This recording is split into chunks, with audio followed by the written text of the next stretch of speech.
Hey guys, for today's video I'm going to be ranking all the products that I tried for the first time in April. I have a ton of things here, so I'm going to do my best to be thorough yet concise, and it was a little bit challenging to exactly rank everything. I was able to come up with some top products and bottom products and then some things that just fell in the middle, but I am going to do my best to rank them. So starting with my least favorite product that I tried, that would be the Dose of Color sponge, and I believe they have 3 different shapes. This is the original, so it looks like a triangle, so you have a pointed tip, a flat bottom, and I did use this today to apply my foundation. So when you dampen it, it does get nice and soft, but it still has a bit of firmness or density to it, and because of this shape, it's great to really like pack on foundation on the larger surface areas,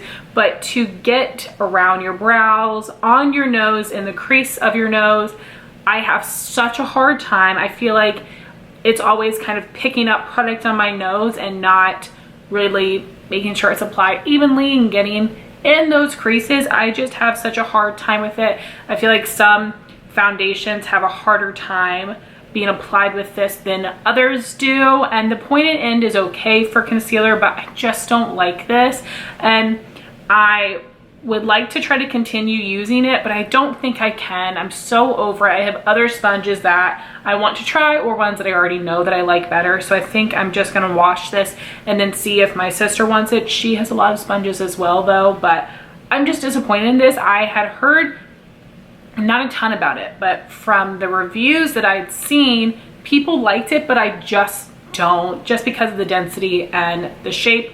Much prefer the Real Techniques and the original beauty blender, the AOA beauty sponge, Derma E beauty sponge. I think all of those are better than that one, which is a bummer. I'm very glad I got that half off. Next, I have a bunch of eyeshadows. If you guys saw my Shop My Stash for April, you know that I pulled like all my mint eyeshadows, so it's gonna be a mint madness showdown, and unfortunately almost all of them landed in the bottom. I have one in the middle, but it barely made it to the middle category. It was this close to the bottom. So my least favorite out of all of the mint palettes would be from the e.l.f. Mint Melt collection, and this is the one that's meant to be. I believe they had 2 different quads, and I feel like overall people did not enjoy these. So the shimmers are okay.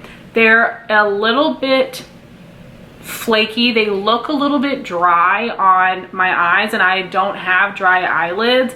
The mattes I didn't like at all. I don't like these colors. I didn't find them to blend very easily, especially this dark color here. It just looked muddy on my eye.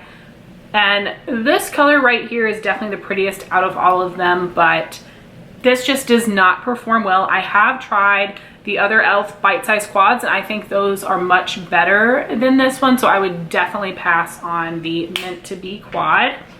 Next is a 9-pan palette from ColourPop called Aura and Out. They released 3 pastel 9-pan palettes, and this one has peachy, oranges, greens, and blues. So in this palette you have a couple different formulas. You have this matte white, which I actually enjoy, but you also get a bunch of mattes with glitter in them, which I hate, and especially in these pastel shades, it was terrible. So much kick up, but yet I really had to build these on the eye because they are so pastel, and the glitter was showing up because I had to pack on so many layers to make the color show, and I have very fair skin, so most products do show up on me very easily.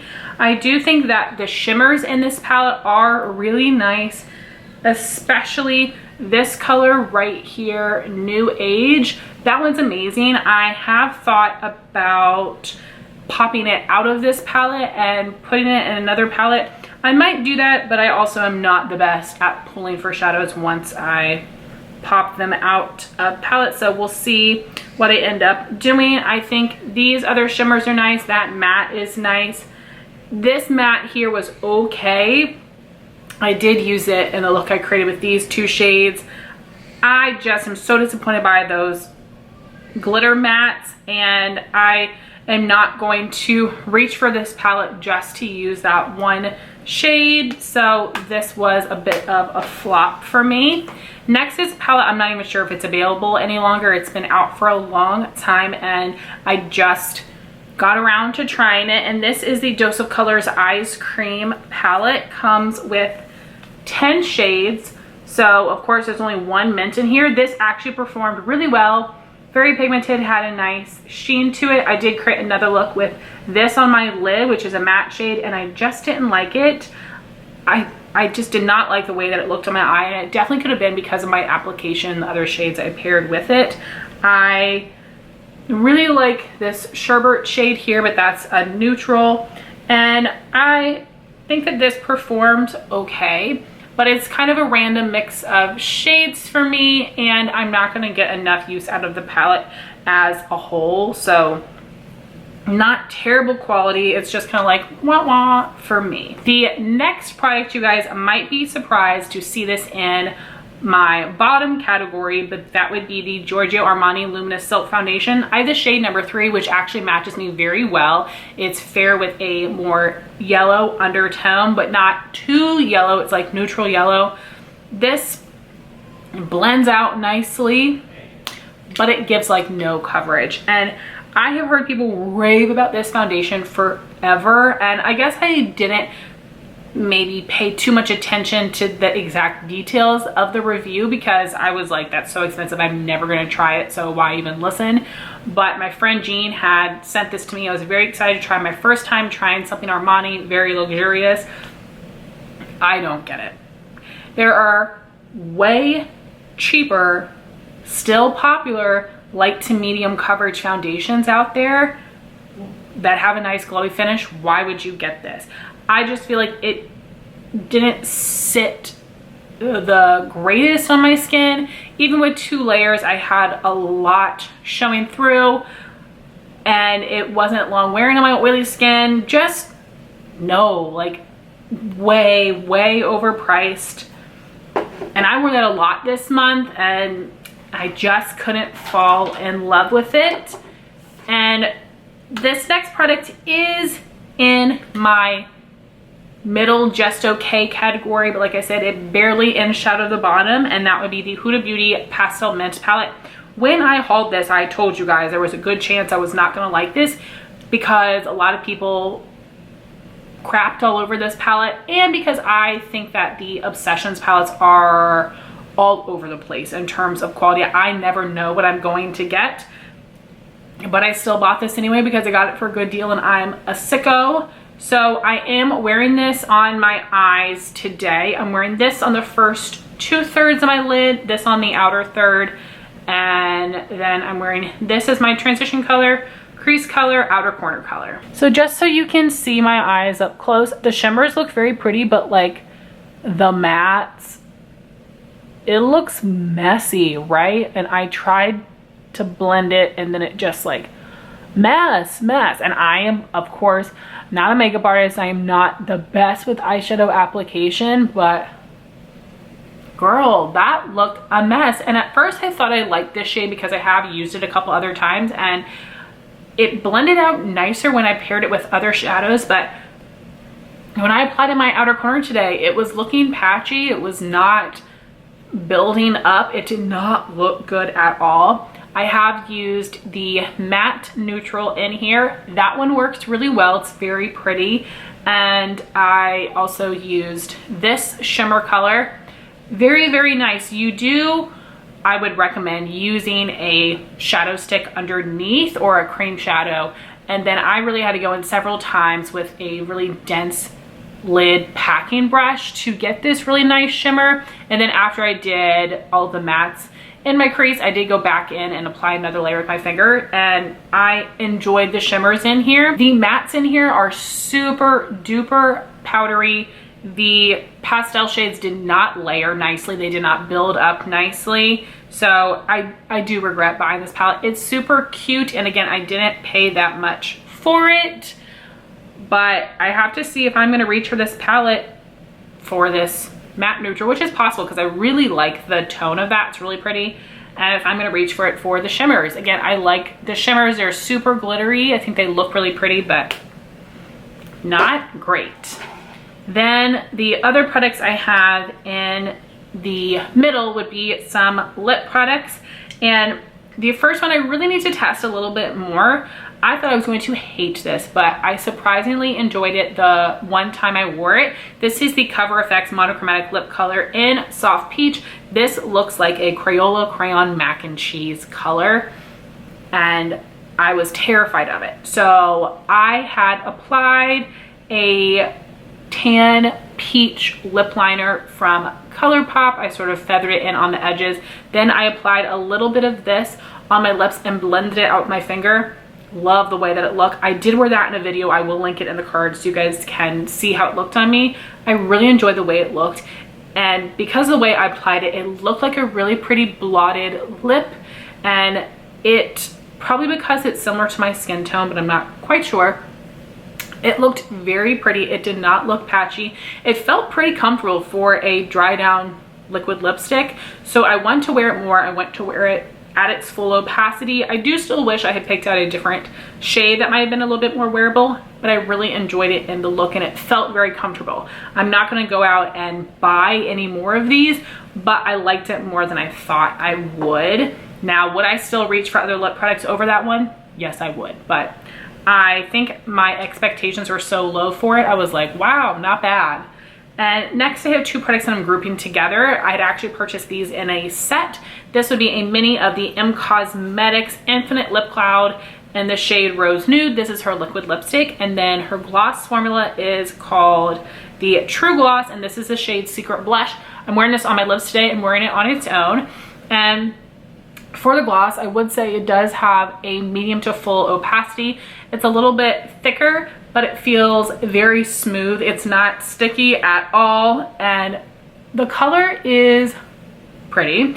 It's a little different than I thought it was going to be, and I love the applicator because it looks like that little chair. Also, the color of the applicator looks kind of funky, and this is not old, but I'm not really bothered by it. I think it's fine, but I love that little chair applicator because it holds extra product. So I'm able to fully coat my lips with one dip, and I feel like I have a decent size lip. This is nice. I'm happy that I have this. So I was able to try the formula, but I don't think I'm gonna buy any other shades. I have other gloss formulas that I like more, but this is not bad. Then for the Infinite Lip Cloud in Rose Nude, this is a really pretty color.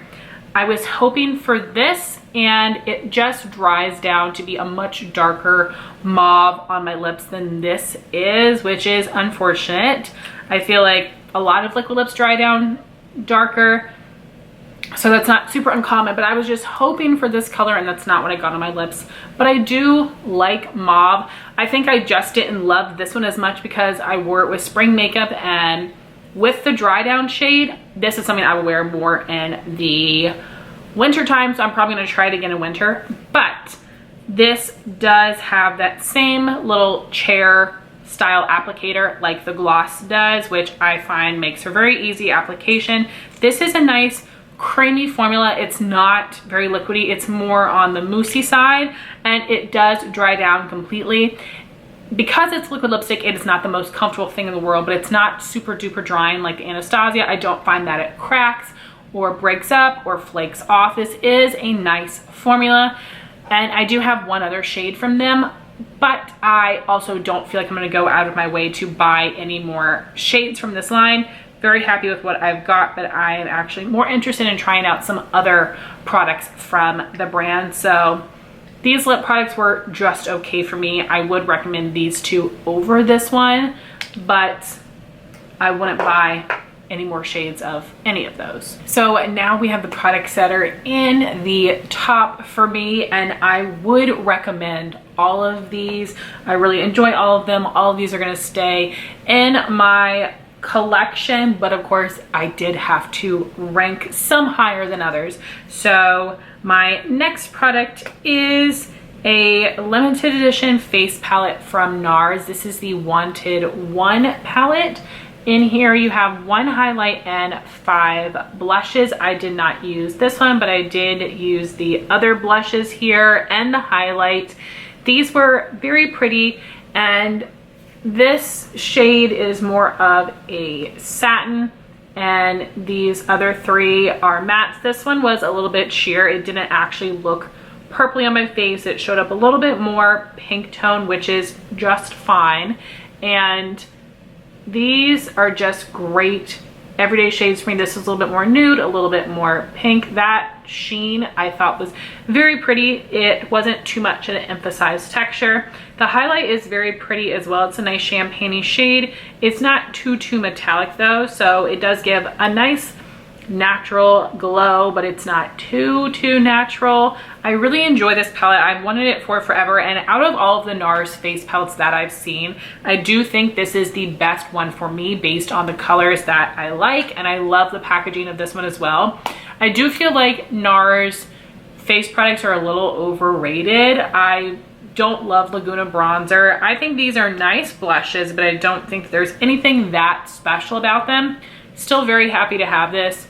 Like I said, my favorite NARS face palette that I've seen so far, and I'm happy that I have it, but I'm not gonna buy any more. The next product, you might be surprised this is not ranked higher, and that would be the Marc Jacobs Tantastic Omega Bronzer. And this is the one in the white packaging that everybody loves so much.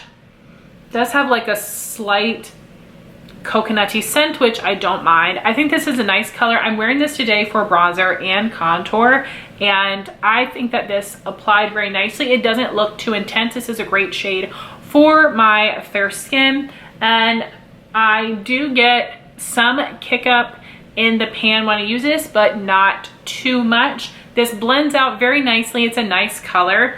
I think this bronzer performs really well, but I don't get what's that special. I have several bronzers that I love, and I think this one is great as well, but if all my bronzers disappeared, I would not go out and buy this one. It's really because of the price that I'm not that wowed by it. I do have higher expectations for products that cost more. I need to justify to myself the price tag, and I did get this for I think like 40% off, which is a great deal, and for that price I do think it's worth it, but full price, no, it's not that special. I love Too Faced Milk Chocolate Soleil, Physicians Formula Butter Bronzer, Benefit Hoola. I like the Becca bronzers, which I know Becca's closing.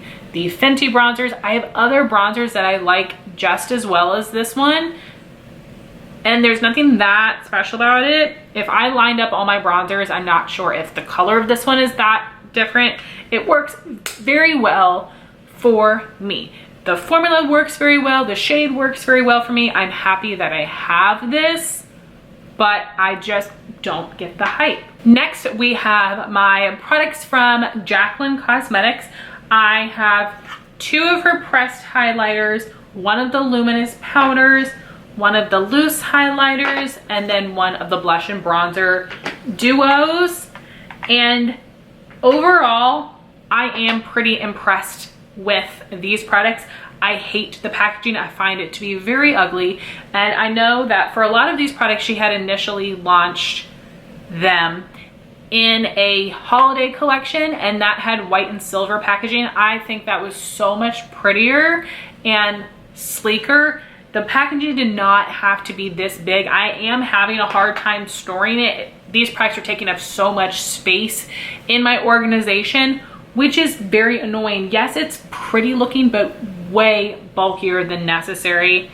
I really wish you would have done that holiday packaging. I'm also kicking myself for not buying the face palette that she made, because I did purchase 2 of the shades that were in the fair face palette, and then she didn't release it as a single, but in that lightest palette, she had 1 shade lighter than these, and I think that I would have really enjoyed that. So since I'm talking about it, I might as well start with the pressed highlights. So I got the 2 lightest shades, Ice, which is the more pinky undertone, and then Sparks, which is more of a yellow golden undertone. And these both work very well on me depending on the makeup look that I'm rocking. And I really like these. So they do give that really metallic sheen to the cheeks, and I know a lot of people are into more of a natural highlight these days. Not me and not Jaclyn. I love a really blinding highlight, and these are very bright, but they don't look heavy on the skin. They don't look too chalky. They don't sit on top too much. I do really like the way that these look on the skin. So I really do recommend these. I wish she had a few more shades, but these perform really, really well. They're very pretty. I definitely will be reaching for these a good bit. I just hate this old bulky packaging. Next would be the loose highlight. I have mine in the shade Extra, which is the lightest shade. Again, it's almost like a white champagne shade that's a little bit more of a warm undertone. This is very pretty, but it is a little bit glittery, and it actually is not too messy to work with. So I have just dumped out like a little bit in the cap, apply it with my brush, and I'm good. Like, for this being a loose highlight, not as messy as I was thinking it would be. The holes in here are big enough that product can come out, but not so big that a ton of product comes out. So I do like the packaging of this. When I'm applying it to my face, product is not getting all over my shirt, all over my face. It does really kind of stay on my cheekbone, which I appreciate. So this is easier to use for a loose highlight than what I was expecting, and then based on the other loose highlights I've tried before. So I do like the formula of this. However, because it is a little bit more glittery, I'm not in love, and I do prefer the pressed powder highlights. Easier to use, but also they're nice and metallic, but not glittery at all like these are. This is not straight glitter, but there's a little bit more glitter than I prefer as someone that does have textured skin. Next is the product that surprised me the most, and this is their Luminous Powder. I got the lightest shade, Brighten Up, and I almost didn't buy this because I didn't think it'd be for me. I tried the Laura Mercier Translucent Loose Glow Powder. That's terrible, very glittery, looked so terrible on the skin. But I actually really like this one. So again, I've just been dumping out a little bit into the cap, and I've been applying this the same way that I've been using my Hourglass Ambient Lighting Powders, which is down the center of my face, on the top of my cheekbones. I'm working on one in a project pan right now, and it could be because the shade I'm using is similar to my skin tone. I am able to notice a little bit of glow from that, but I am having to apply a good bit, and it's just like, whatever, it's just okay. I basically am trying to pan it, but I'm not feeling like it's adding anything to my makeup. But this is a way better version to me of the Hourglass powders, because it does give that lit from within glow. And I've been applying it with this Sigma F60 soft blend brush, just picking up the product from the cap and then literally center of my face, on the top of my cheekbones. The perfect size and perfect density to apply this product. It doesn't look too glittery. It's not a matte powder. It's not too glowy. It just looks so beautiful. Am I gonna run out of this very soon and repurchase it? No, but for this being the one product I didn't think that I would really like, it surprised me and impressed me. Then I've got the blush and bronzer duo. I almost bought two of these. I'm glad I only got one, because like most people have stated, the shades aren't that different from one another. So the one that I got would be the blush in Warm Flesh and the bronzer in Golden Goddess. I do agree with what people said. If she would have sold these individually, I think people might have liked them a little bit more, because either the bronzers were looking similar, the blushes were looking very similar, so people were having a hard time justifying buying multiple, or the shades that looked very different weren't going to work for that person's skin tone. I think this one is supposed to be for a medium skin tone, but you guys know I'm not afraid of a blush or bronzer, so I am happy that I went with this, because like most products that are geared towards fair skin, they're more cool tone, more pink, and that is not what I like. I do have a warm undertone. I do prefer peachy blushes, so this was definitely the right color choice for me. And these are more of a baked formula and not a baked gelée. I guess if you're thinking of like the Laura Geller baked foundation is more of the formula of these. I do apply the blush with more of a dense angled blush brush. It shows up very nicely on the cheeks. It looks very natural. It has like a slight sheen to it. It doesn't look glowy on the cheeks. It just doesn't look too dry. The bronzer does blend nicely. It's nice and pigmented, but these are so powdered. When I put my brush in here, it's just like kick up everywhere. It makes a mess. And because of the way that the packaging is, it's a little bit hard to get in the creases and clean it up, which is very annoying. So I really dislike the packaging of this probably the most. But I like the products in here well enough. I'm not going to buy any other shades. So I'm not blown away by these products, but I do really enjoy them. And I would honestly recommend checking out all of them if you're interested. I just hate that packaging so much. But the products I do think performed very well, and I'm very happy for Jaclyn. And also a little bonus review of this brush. I really like it as well. The next product I feel a little bit bad talking about because this is limited edition from holiday 2019. I bought it off of Mercari at the beginning of this year, I believe. And this is from their 9 Ways to Shine cheek wardrobe. It came with 3 trios. So this is the gold stack. And the shades in here are Frosty, Sleigh Bells, and Shimmering. And here's what the product looks like. So you have a highlight, a matte blush, and a shimmer blush. I'm wearing these 2 today. So I'm not sure if this is their Amazon clay formula or not, but I really like this formula because it's easier to pick up on the brush. For the full-size Tarte Amazon clay blushes, they're just really hard pressed, and I really kind of got to get in there with my brush. But these were very easy to pick up the product, apply them on the skin. I actually really loved this shimmery blush. It gave a beautiful amount of glow to my cheeks. It just looked very healthy, really beautiful. Like I said, I'm wearing the matte shade today as well. I really like it. This more golden champagne highlight I think is very pretty. It doesn't emphasize texture too much. It does give a nice glow, but not too blinding. But part of that probably has to do with my skin tone. If you have more of a medium skin tone, this is gonna look a little bit brighter, more blinding on you. But you guys know I love a good old peachy blush. So really, really enjoy this, and I'm happy that I have it in my collection. And then we have my #1 product of the month, and that would be the Persona Cosmetics Super Blush in Giorgio, which is this beautiful pink tone peach. And this is my first time trying the Persona blushes. This is very pigmented, a lot more pigmented than I was expecting. I do have a little bit of powder kick up, but it's not too terrible.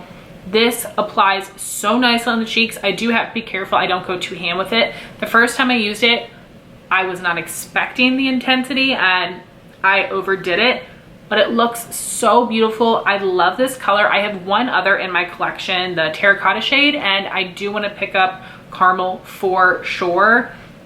So beautiful. This is going to be in my spring favorites. I can already tell you I was just so blown away by the color and the formula, and I love this packaging. It is so nice and compact, not a lot of extra bulkiness. I love that Sona is listening to us and knows what we like. So guys, those are my thoughts on all of the products that I tried for the first time this month. I have several things from here that I will end up decluttering. I am having my next chopping block update coming in a few weeks, so wait for that to see several things leaving my collection. But I did try a lot of products that I really enjoyed and that will be hanging around for me to use more. I would love to know your thoughts on these products in the comments down below. Thank you all so much for watching this video. Please like, comment, and subscribe, and I'll talk to you soon. Bye guys.